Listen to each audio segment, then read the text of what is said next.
The next speaker I would like to request, जिनको मैं ज़हमत सुखन दूंगा, she exemplifies the word polymath in the most significant way. And this is Dr. Azra Raza. She's the professor of medicine at Columbia University. One could say a lot about her, but I'll just say that her life is devoted to finding the cause and cure for cancer. And also, at the same time, she is deeply moved by fine poetry. Dr. Raza ने दो किताबें लिखी हैं, a book on cancer called The First Cell, and then a book on Ghalib called Epistemologies of Elegance. And I really look forward to hearing her and her taassurats of Raja Sahab. Dr. Raza. Shukriya, Adabars. The Raja Sahab. The title of my talk is A Qalandar for Our Times. Let me begin by offering my deepest and heartfelt condolences to the Rani Sahiba, to Ali, to Amir, and to the extended family. Please know that our hearts are with you. A fast poem that seems to have been written specifically for the late Raja Sahab. May he rest in peace. Na gawao nav ke neem kash, dile reza reza gawa diya. Jo bache hain sang samet lo, tane daag daag luta diya. मेरे चार अगर को नवीद हो, सफ़े दुश्मना को खबर करो, जो वो कर्ज रखते थे जान पर, वो हिसाब आज चुका दिया. करो कद जबी पे सरे कफन, मेरे कातिलों को गुमा न हो, कि गुरूर इश्क का बांकपन पसे मर्ग हमने भुला दिया. और जो रुके तो कोहे गिरा थे हम, जो चले तो जान से गुजर गए. रहे यार हमने कदम कदम, तुझे यादगार बना दिया. And what a kohe-gira was Suleiman Mia, and what a rahe-yar he managed to imprint on our psyches. What he loved, we learned to love, and he taught us how. I discovered Suleiman while exploring elegiac poetry in cyberspace and on YouTube. I admit that one look was all it took. I was enthralled. We communicated by email. I invited him to New York to give a reading at the Asia Society. He liked the idea, but alas, it never came to pass. Some years ago, I was fortunate enough to meet Vijay in Manhattan.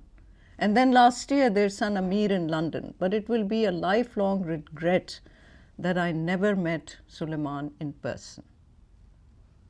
The magical oddness of life and the strangeness of some extraordinary personalities is such that it seemed to make no difference, because an effortless friendship naturally evolved between Suleiman, Vijay, and me, based entirely on our intellectual interests and shared emotional attachments to our spiritual ideals.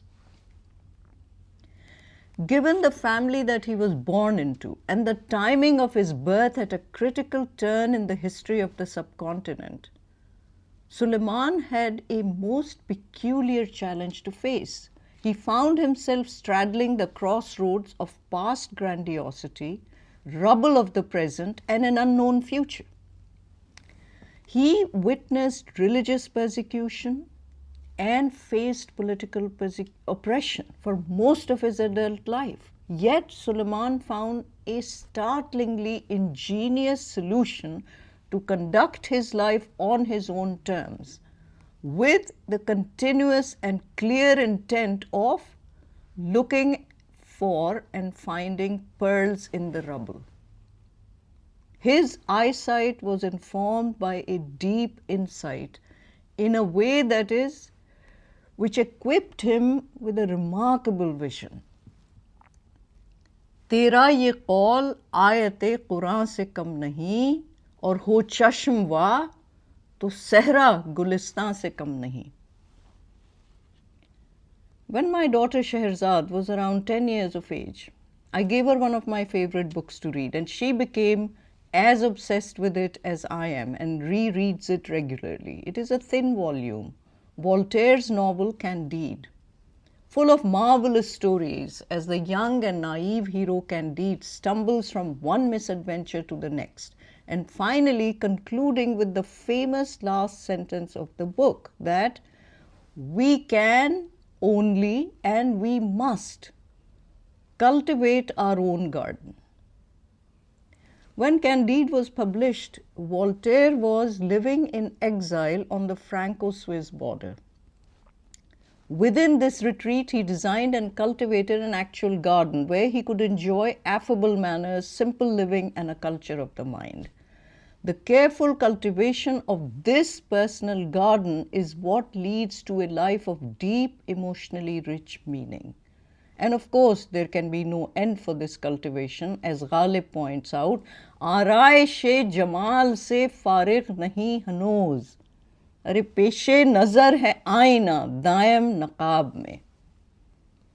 Suleiman followed Ghalib and Voltaire's prescriptions precisely. He performed the araish jamal of his soul through a single-minded pursuit of everything beautiful and an outright rejection of everything ugly. Once his eyes became positive, new worlds opened up for him. पहले नज़र को अपनी बहार आशना बना, अरे फिर मौसम ख़िज़ा में भी फसले बहार देख. How did he acquire this Bahar Ashna Nazar?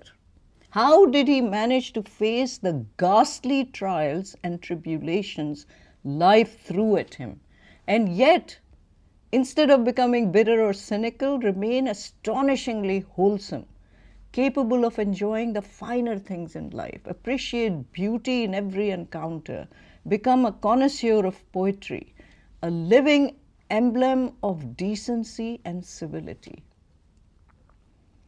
It was not just the taaleem, but also the tarbiyat he received, combined with his natural curiosity and gentle nature, that took him, on the one hand, to Cambridge to explore the secrets of the universe as a student of astrophysics, and on the other, to seek solutions to humanity's shared existential angst, the asrar-e-azal, the essential mysteries of life.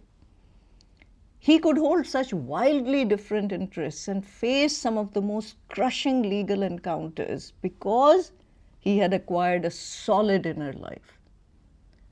He recited this gorgeous sher to me during one of our Zoom conversations. बंद कर आँख के असबाब तरब हैं मौजूद.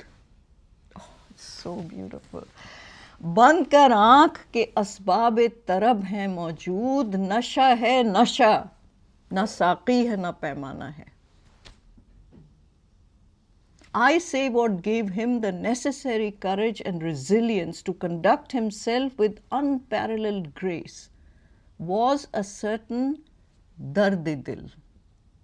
This dard-e-dil is not the one from ishq and firaq, but rather the all-consuming one referred to, अरे अर्ज़ो समा कहाँ तेरी बुसत को पा सके, मेरा ही दिल है वो कि जहाँ तू समा सके.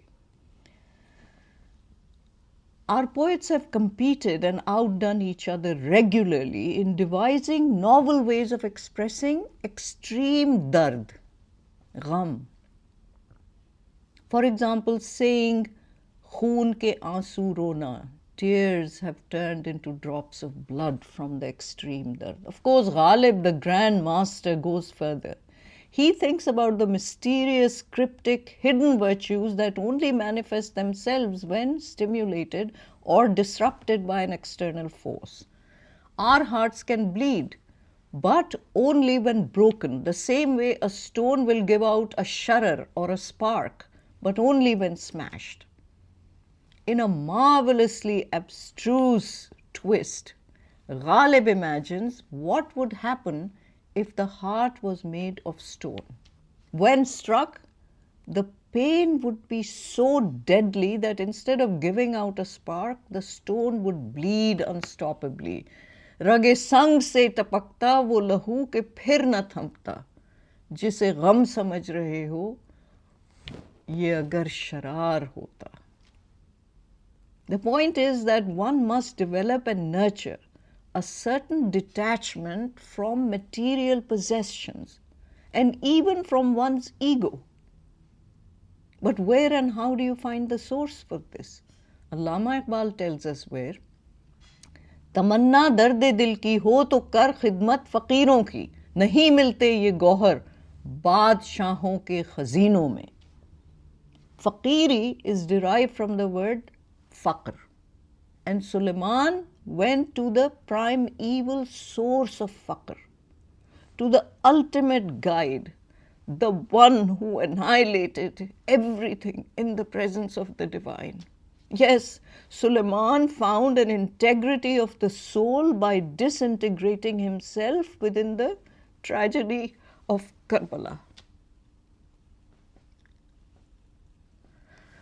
To begin with, he was born with a superbly sensitive nature. Next, he receives his earliest education physically situated next door to the Raza of the Imam in Karbala. Karbala managed to CRISPR Dard-e-Dil into his DNA, bestowing upon him the one charm that has no equal, a tenderness of the heart. And as a result, he became steeped in every glorious detail of this tragedy, and he derived the necessary inner strength through a deep contemplation of Karbala in all its glory. You can see what happened. He is the one person who genuinely deserves the title of Qalandar. A spiritual scientist, a person with an inner high intelligence, a force of nature. He developed an astounding depth in understanding the inner and outer forces necessary to give love, to receive love, to return love. It is the highest compliment that I could pay to Suleiman. Usi ko ishq milta hai. Oh, so true for him. Usi ko ishq milta hai jo andar se qalandar ho. In one of our last conversations, he sounded terribly wistful, reflective. Let me end this tribute to Suleiman by quoting the two shares that he recited for me on that particular day. इतने जीने पे भी जीने का ना अंदाज आया, इतने जीने पे भी जीने का ना अंदाज आया, अरे जिंदगी छोड़ दे पीछा मेरा मैं बाज आया. मुख बचे हैं मुतहय्यर, मुख बचे दोस्त बच्चास जो शराब पिलाने के लिए, मुख बचे हैं मुतहय्यर मुतअज्जब साकी, पीने वाले तुझे पीने का ना अंदाज आया. Let us salute the grace with which this man lived his life. I see that his extraordinary children are already proving themselves equal to carrying out the family's noble and grand legacy, mashallah. Long may they live and blossom. And as for Suleiman, what can we say except that he will live forever in our hearts? And so I end by saying, Suleiman Mia, Zindabad. Thank you.